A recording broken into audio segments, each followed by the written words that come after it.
All right, we're moving straight on. We have Nomadic Expeditions here. This is Sanjay. Hello, everybody. Okay, let me share my screen here.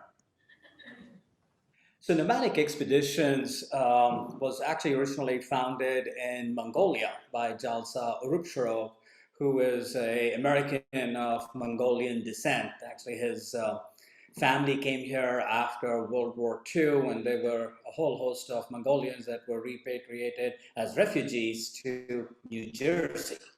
And that is where our head office is in New Jersey, and then we have offices in Ulaanbaatar, Mongolia, from where we oversee our operations in Asia. So along with Mongolia, we also visit the Himalayan nations of India, Bhutan, Nepal, Tibet, and you might be wondering what Mongolia, which is so far away from all these other countries, and what is the connection? How did we end up in parts of Southern Asia from Mongolia?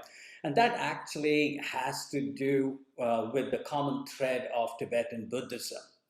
In fact, it was the Mongols that gave the title Dalai Lama to the abbot of the Gelugpa sect back in the 12th century, and henceforth the Dalai Lama became the head of state for Tibet. Mongols had kind of invaded, through China, came into Tibet. They really loved the religion, took the religion back into Mongolia, and then became the protectors of Tibet. And so, along with the Himalayan region, which is where Tibetan Buddhism is very prevalent in Tibet, Nepal, Bhutan, northern India, so we expanded our operations to those regions. So, I'm going to talk to you about all of them just a little bit, but first of all, Mongolia. Mongolia, with its really, really vastness, it has this incredible ratio where, I mean, it is, for one thing, the least sparsely populated country in the world. In fact, there are approximately 4 horses for every person that lives in Mongolia. So, in terms of the savannas, the grasslands, it really just naturally lends itself to social distancing, which probably is why Mongolia did so incredibly well and has done even today as far as the pandemic is concerned. We had about less than 50,000 cases total and 112 deaths related to the coronavirus. Right now, there is an aggressive inoculation program going on, and 67% of the eligible adult population has already been vaccinated. And by the end of May, the government estimates that the entire adult population would have been vaccinated. So Mongolia's opened its borders in last week, actually, well, this week, 1st of May, very, very gradual.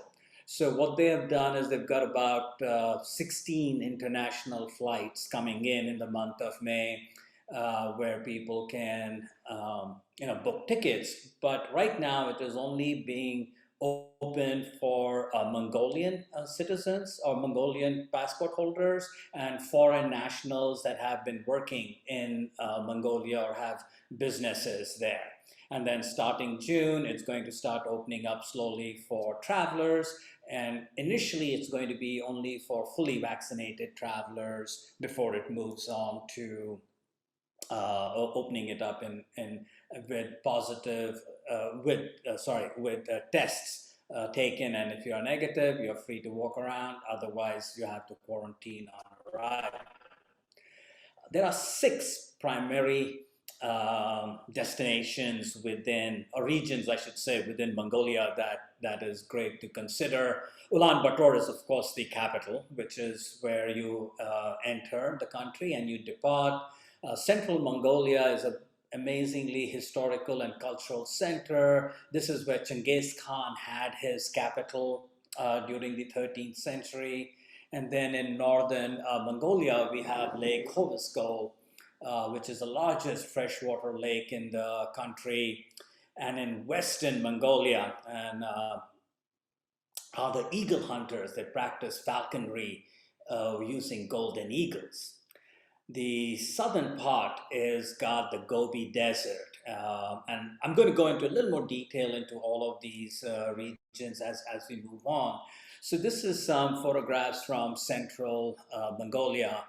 Earthen Zoo Monastery, which is the vertical photograph that you see, is the centerpiece today. It has now been rebuilt. It was totally destroyed, a few decades ago during the Chinese and Russian occupation. And in this central part, we also have this wild horse known as a taki. This had almost become extinct in Mongolia, but it was in a zoo in Europe, in East or Western Europe, and from there the first horses were brought back into Mongolia, and now there are over approximately, I think, 350 of the taki horses that now roam free. In northern Mongolia, near Lake Hoviskol, or just to the west of Lake Hoviskol, are these wonderful people called the Tsan tribes. They have domesticated and live with reindeers.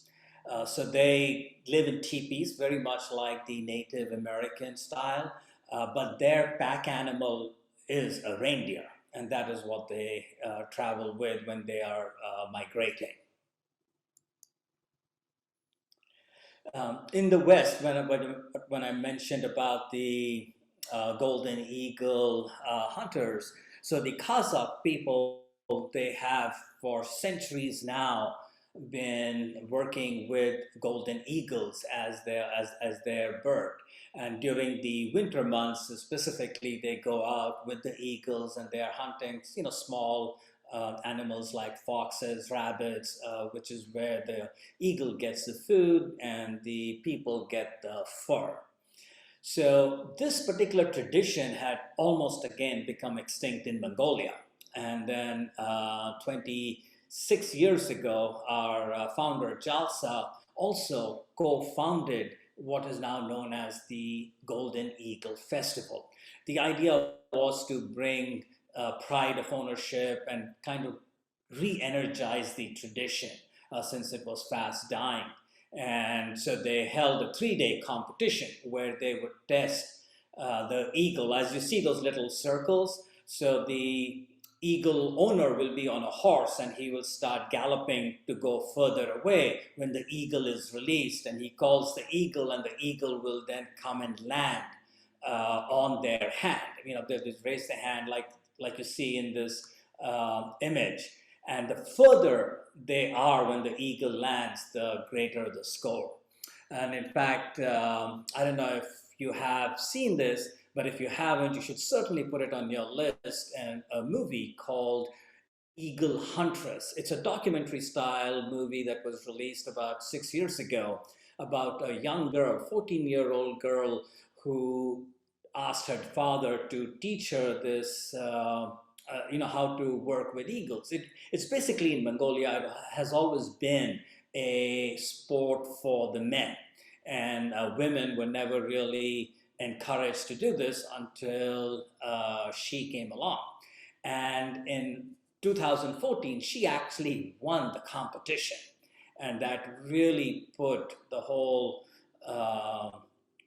hunting with eagles in the forefront amongst the Mongols. And today there are a lot of other women that have joined the sporting activity.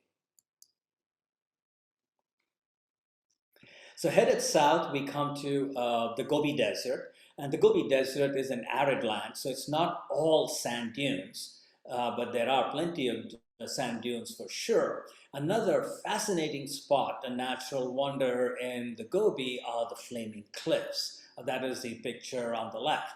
The Flaming Cliffs was actually where in 1928, the American Museum of Natural History had sent an expedition to Central Asia, and it was led by Andrew Roy Andrew Chapman, and he actually found the first set of dinosaur eggs at the Flaming Cliffs. And since then, it has been a paleontology site for since that time, except of course during the wars when nobody was there. But there is constant activity in terms of paleontology that is going on. So Mongolia makes for a really, really great summer destination, especially during school break. So it's just perfect for families in terms of a whole lot of activities that can be done, and the fact that the best time to visit Mongolia is from May through October, so the summer season. And right in the Gobi, in the month of July, they do get a lot of rain and things do turn green, the grasslands. We own the Three Camel Lodge. This was built by us. So the Three Camel Lodge is an eco-friendly lodge. It's totally sustainable. It has solar for lighting. It has private bathrooms, and it has been in fact, it is the most luxurious accommodation in terms of gur camps in the country, and certainly in the Gobi. So it has a lot of fascinating sites to visit. It is about 45 minutes from the Flaming Cliffs. We have Yol Valley, Turgan Shri, where also the dinosaur bones were found, especially the ones with a velociraptor and a protoceratops, which were locked in combat. And that's bones were found, which are actually at the Natural History Museum until recently when they sent it back to Mongolia. So moving on to Nepal, Nepal is also open, although last week they initiated a 10-day mandatory quarantine on arrival, primarily because of the huge surge that is happening in India. So India and Nepal have always had like an open border, and there was a lot of labor that used to cross back and forth. And because of the situation in India, Nepal has currently mandated this 10-day quarantine, which they say they will be lifting up again in the summer months of June, July. But Nepal, otherwise, as long as you test negative on arrival, you are pretty free to travel in the country. Of course, leading now in the summer months, we are going into the monsoon season. And going into the monsoon season, it is difficult to do any serious hiking. But Nepal is definitely known for its mountains. However, there is also a lot of cultural activities. Kathmandu city is an ancient city. It has been on the trade routes in terms of the salt routes going in to Tibet from India, as well as part of the Silk Route where India and China were trading, was all going through Nepal into Tibet. So Kathmandu is a great, fascinating city. There is Chitwan National Park, which is in the south with tigers and rhino. There is also Pokhara. So there is a fair amount of um, cultural activities that can also be done. Bhutan is one of my absolute favorite places to go. It has been incredibly successful. It's probably one of the most environmentally friendly countries in the world. I mean, in the sense that the entire government has a policy of environmental sustenance. It's a very, very sustainable country. Everything is done extremely thoughtfully before they open any region or allow any industry to come in. Fascinating monasteries, Tibetan culture. Most of this is similar to, yet very different from Tibet or Nepal or Mongolia. Each of these countries, though they follow the whole Tibetan Buddhist philosophy, they've all evolved with their understandings and their projections in different ways. So when you go to these countries, you're never really duplicating something because they're all very, very unique and very different. So Bhutan has also done very well. They've had, under couple of hundred cases since it started, and they are currently closed. And what they have said is that they are going to look at opening possibly in the fall, but they are not going to make a decision about it until later in the summer. And again, being a small country right next to India, actually surrounded by India on three sides, it's going to probably not make any movements towards opening until the situation in India is totally under control.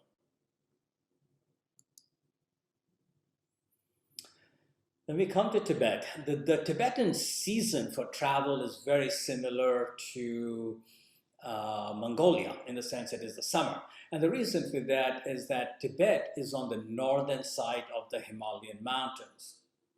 So this picture on the lower picture with the lake, in the distance you can see the mountains, and that is the Himalaya range. So this is looking south. So what happens during the monsoons is that when all the monsoon clouds are coming up from the Arabian Sea, from the Bay of Bengal, they rise up until they hit the Himalaya, and that is like a wall. Most of the rain clouds are between 16,000 feet, so they never ever can cross the Himalaya range, which is averaging 24,000 feet. So they drop everything on the southern side, and there is some spillover of clouds into Tibet. So Tibet does get some precipitation, but it gets basically about 8 inches of precipitation in the entire year, which includes snow. So it is also a high altitude desert, and the summer months are fantastic to travel there because there is, all the passes are open and the weather is really lovely. And one can, you have to get out beyond the capital, beyond Lhasa, in order to be able to really enjoy the countryside and the Tibetan people. So as soon as you leave Lhasa, suddenly, in a way, Tibet changes. I mean, Lhasa is pretty heavily influenced by the Chinese, but other than that, outside, not so much more. India, I know there is a lot going on in India today, and we're not really looking to plan any trips there in the immediate future. But India truly has a variety. The diversity from huge mountains. When you think of the Himalaya, everybody thinks of Nepal. But the Himalaya are about 1,500 miles long range, and a majority of those mountains are actually in India. So people that are looking to do anything in the mountains, in terms of whether it's just for mountain views to see the big snow caps, or whether to go trekking, India has a lot to offer. It also has a ton of historical sites, archaeological sites, religious sites that one can do anything from a week-long trip to multi-day trips. Just wanted to give you a quick reason in terms of why nomadic expeditions. Our entire team everywhere is totally local. And we only plan trips and only go to regions where we have been and we know well. That is really, our big forte. We never plan trips based on book knowledge. It's always first-hand experience. And because of our first-hand experience and our staff, we have been, recognized by a number of, entities in terms of being the local experts. We do a fair amount of giving back in terms of different projects. This is one of our latest projects, which we love. The bunker dogs is a special Mongolian mastiff, which is used by the nomads to protect their cattle.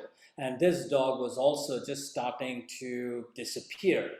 So we have been breeding them, and then as these pups are born, they are trained to be the guard dogs, the sheep dogs, and then they are donated to various nomadic families in the Gobi. Well, that's basically the overview that I wanted to give, and I'm happy to take any questions. I'm sorry, I can't hear you. I don't think we have any questions, and we thank you so much for your time and your presentation. Thank you.